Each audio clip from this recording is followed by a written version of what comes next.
Hello guys! Welcome back to another vlog. Charis, another morning na naman. Good morning to everybody. Dito na naman yung spot natin. Kakagising ko lang, nakakaloka. Dito na naman yung spot natin for vlogging. May nag-comment sa akin. Hopefully daw makagawa naman ako ng apartment tour. Hindi pa ba kayo nagsasawa? Charis, joke lang yan. Yeah, ano bang makikita nyo dito? Wala naman akong masyadong gamit mga inday, pero sige, mag-apartment tour tayo very soon.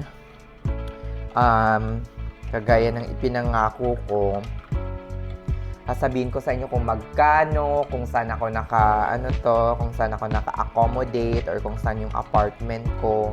Yes, sige, magpapa-apartment tour tayo para lang ma-inspire yung iba nating subscribe. Charis, joke lang yun, nakakaloka. Inspiration ka, girl. Ayan, merong nag-comment doon. Gusto ko lang i-clarify or magbigay ng information about credit card. Kasi halos lahat ng mga kababayan natin na dumarating dito, mga RNs, or kahit sino man na pagdating ng Amerika, is that walang credit history. Diba? Wala kayong credit history dito, in which kapag nag-apply kayo sa mga apartment, wag nyong nagbabati lang talaga ako ng itlog, baka ibang isipin nyo, Charis.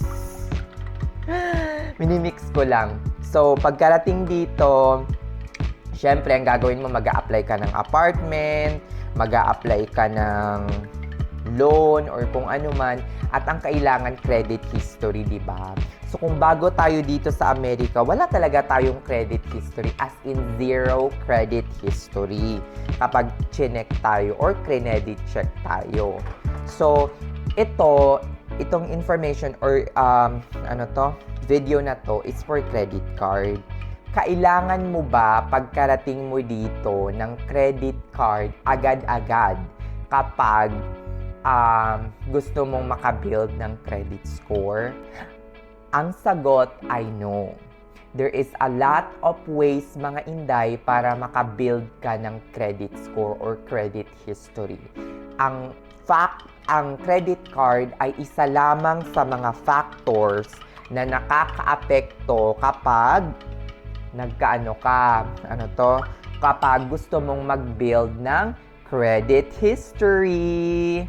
So, maraming factor dyan, like your payment history, yung payment history mo, kasama dyan yung mortgage, pagbabayad mo ng electricity bill, pagbabayad mo, naapektuhan yung credit score mo dyan, or nakaka-build ka ng credit score by just paying your bills on time.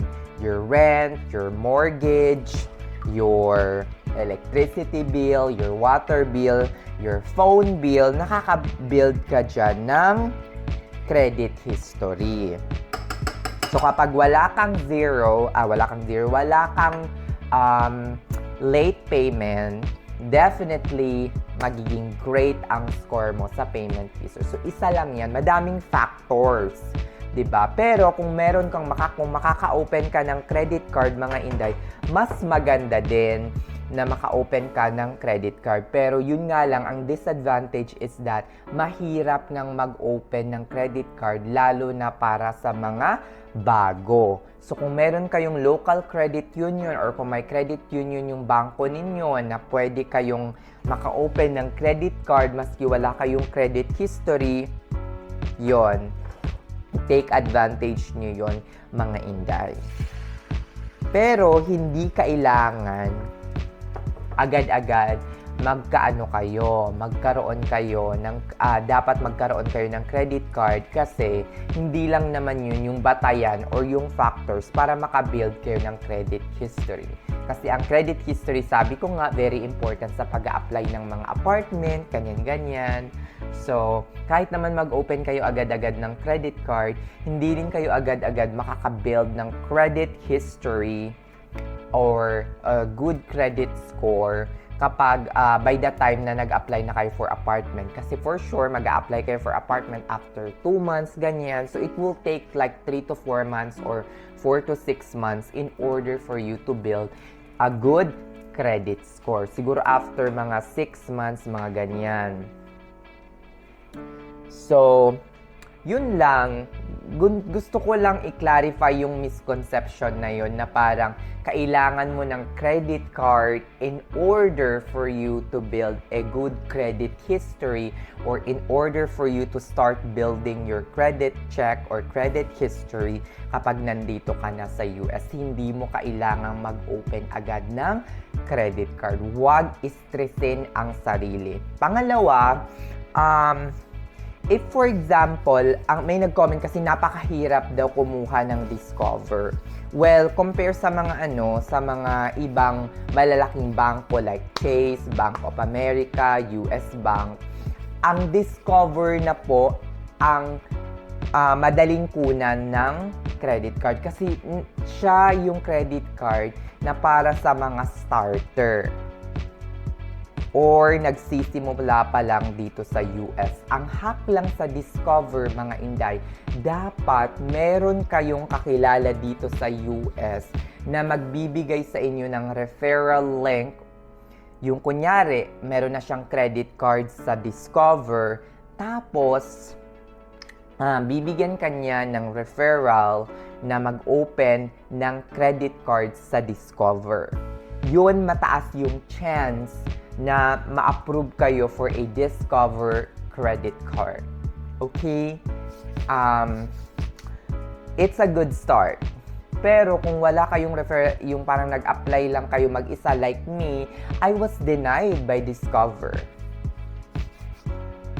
I'm sorry. I was denied by Discover actually. So, hindi talaga siya sobrang dali. Pero mas magiging maganda kung meron kayong kakilala na meron ng credit card sa Discover at bibigyan kayo ng referral link. Actually ngayon, pinag-iisipan kong mag-open kung okay pa sana yung parang hindi na sobrang dami yung credit card ko for now. Gusto kong mag-open ng Discover credit card para makatulong just in case na mayroong taong kailangan ng referral link. Pero I will ask my friend kung pwede niyang i-share kasi meron siyang Discover credit card, kung pwede niyang i-share yung referral kasi meron na siyang Discover credit card eh. And feeling ko ang dami ko ng credit card so hindi muna ako mag-open, but I will ask my friend to share his or her referral link para ilagay na lang natin dito. Kaya para kung merong darating dito sa US na mga bago is pwede silang mag-avail ng Discover credit card through that referral link. Hopefully pumayag si Beshi na i-share yung kanyang referral link. Charis. Though, ito yung katotohanan mga Inday. Meron siyang makukuhang bonus, meron din kayong makukuhang bonus sa kanya referral bonus, pero hindi niya kukunin yung komisyon sa pera ninyo or sa mga perang gagamitin nyo. No, no, no! Nag-aantay lang akong maluto yung aking scrambled egg dito. Yan. Ay, hindi pa siya na ano. Gusto ko yung may brown.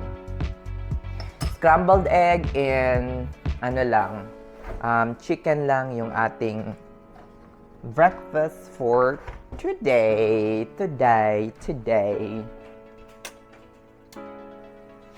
Ayan, yung apartment tour, siguro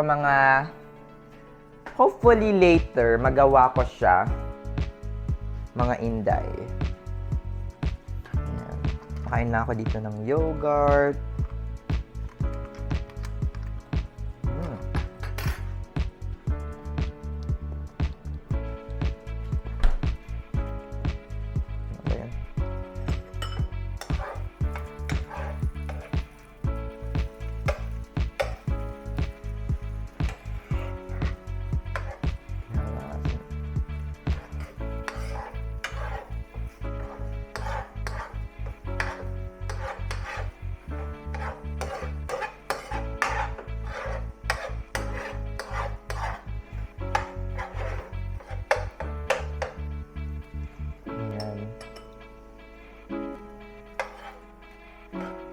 Para sa mga nag-aantay pa rin ng priority date nila. Ayun. antay-antay lang. Huwag masyadong mag-expect ng sobra-sobra. Pray, continue to, asikasuhin ninyo yung mga papers ninyo hanggat maaari. Dapat ready na. Diba? Kahit malayo pa yung priority date ninyo. Kasi sooner or later, darating at darating din yung time ninyo. Nalilipad na kayo papunta dito sa Jamaica, Jamaica!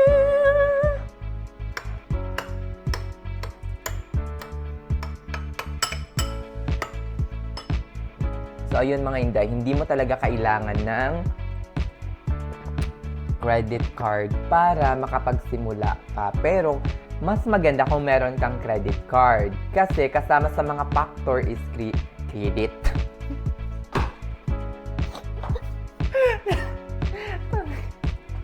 Na ano talaga yung pronunciation ko, day. Pasensya na talaga, as in. Siyempre, maski gaanong adjust natin sa, pronunciation natin dito sa Amerika, lumalabas pa rin yung pagka-Pilipino natin. Pero, hindi naman tayo nagsasalita or nag-iinerte dito sa Amerika. Parang, nakarating lang ng Amerika, ano ba yun? Kung mag-pronounce ng parang bali na. No, hindi naman.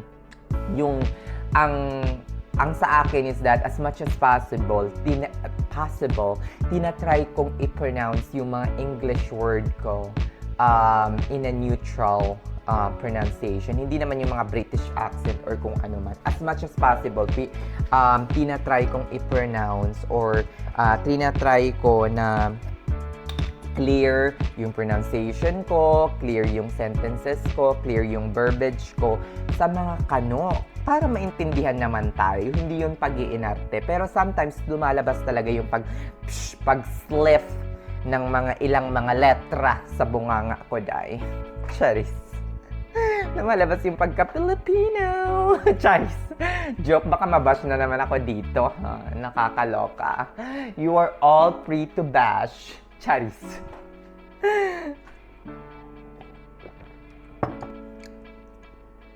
Ayun. I would really appreciate you guys putting yung mga likes, yung mga comments, yung mga mga nakakadagdag yon sa mga views and every time na magko-comment kayo at magla-likes, parang nire-recommend ako ni YouTube at lumalawak yung audience. Hay nako guys, gusto ko lang pasalamatan yung mga nagbibigay ng mga magagandang positive comments and please, it really values values. Parang pinapahalagahan ko talaga yung mga nagko-comments.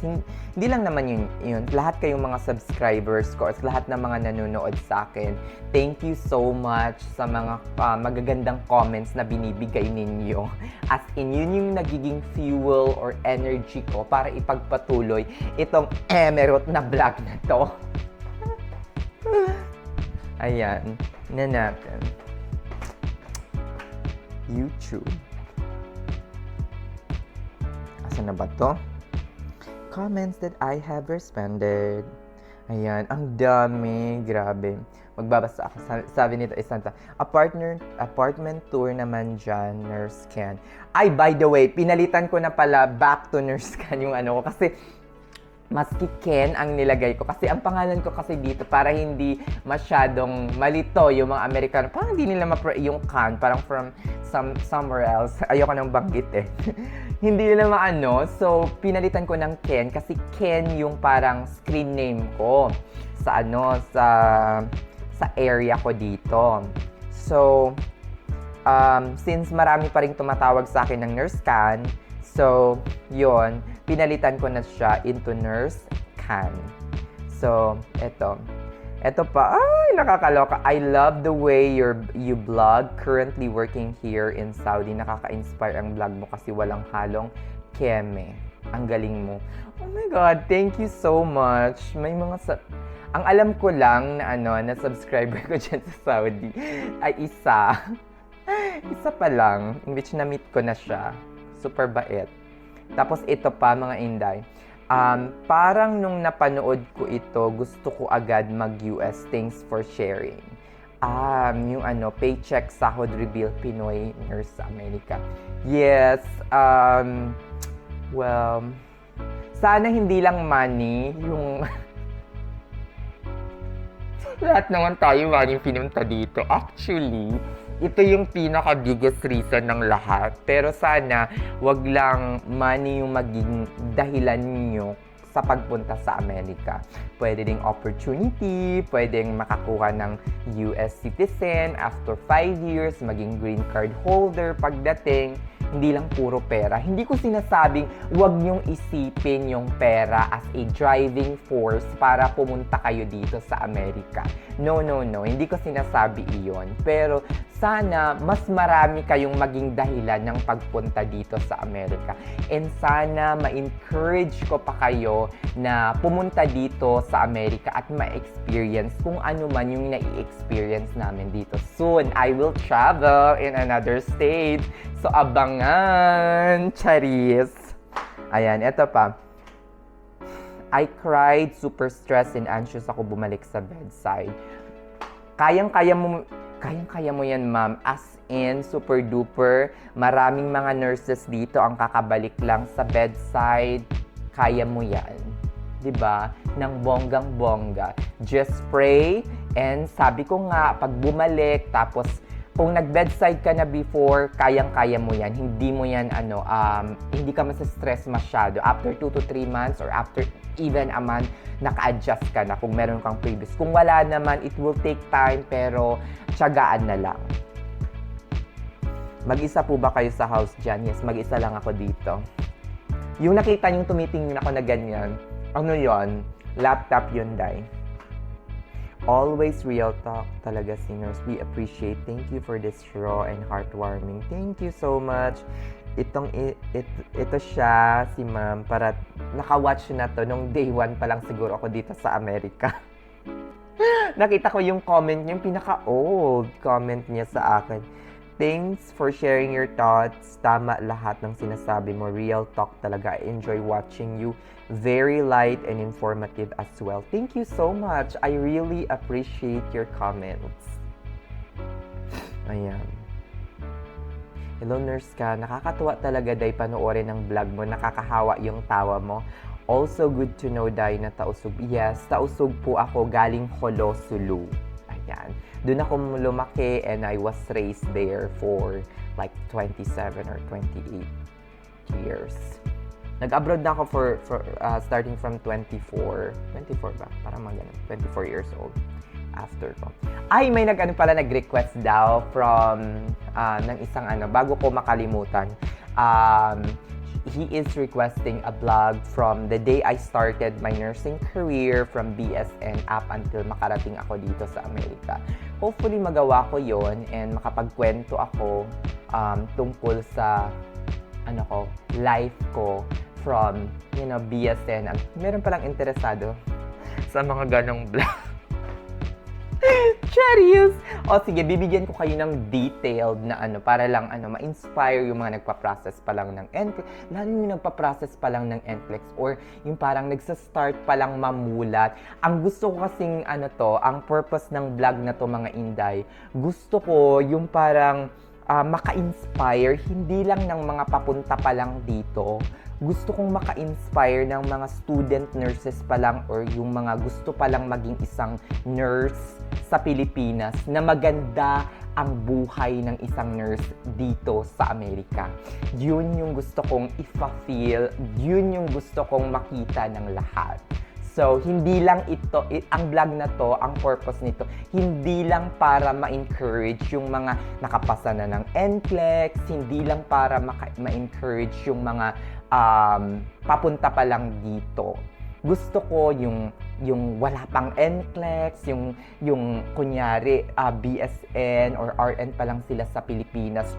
As in, yun yung pinaka gusto kong ma-inspire. Gusto kong i-show sa lahat ng mga nurses na hindi lang pag-ship sa ibang profession yung way para umangat yung buhay nila sa Pilipinas. Kunyari, from RN, gusto nilang mag-BPO. Wala naman akong masamang hangarin doon. As in, doon ako nag-start sa BPO. Pero gusto kong i-show sa inyo yung better option para sa inyo na hindi lang pag-proceed into law, pag-proceed into medicine. You can have a better life here in America. Hindi ko sinasabing mag-stay kayo ng bonggang-bongga dito, ha.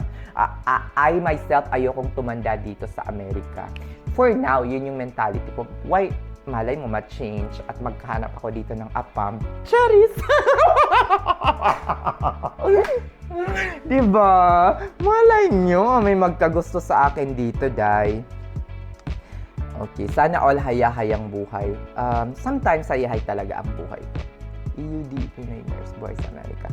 Hayahay pag walang OT. Magkano po monthly ninyo sa apartment? It really depends. Sometimes, yung first ko dito, monthly is $860. Hindi pa kasama yung mga amenities. Naging $910. Ayan. Ang dami pa, hindi ko na maano. Syempre. So that's it for today's video, guys. Thank you so much for watching and hopefully yung request ninyo about apartment tour, makapag-vlog na ako ng bonggang-bongga.